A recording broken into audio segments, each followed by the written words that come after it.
The pantry took 20 minutes. One phone call almost ended everything.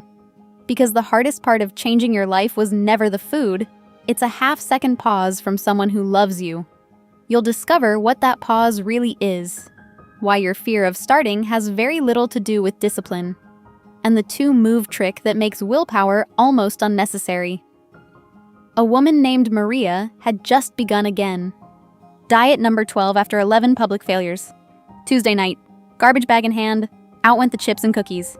Easy. The pantry doesn't argue. The pantry doesn't remember. People remember. 2 days later, she called her sister. I'm starting again. For real this time. Then came the half-second pause. A careful voice answered, That's great, hun. Just be realistic.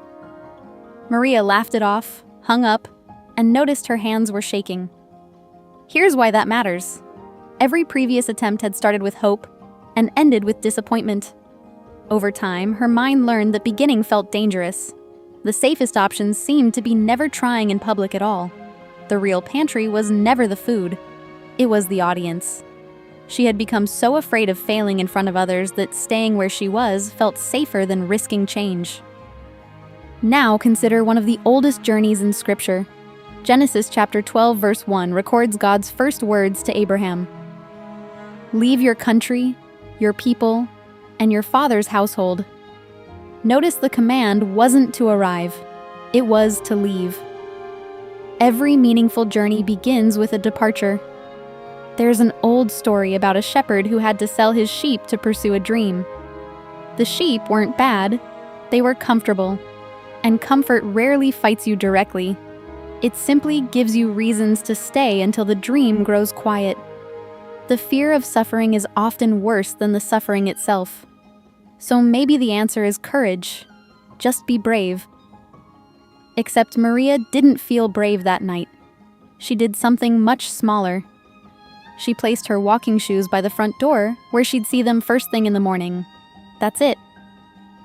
Because 2. Timothy chapter 1 verse 7 says, God has not given us a spirit of fear. Fear isn't defeated only by feelings. Often it's defeated by preparation. 2 simple moves: remove one thing that's working against your goal, and add one cue that supports it. You don't rise to motivation every day.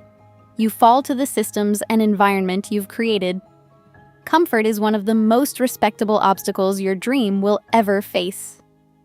The pause on the phone call can't stop you. Other people's doubts can't stop you. Only staying can. So tell one person you're beginning. Then take the first step and allow yourself to be seen.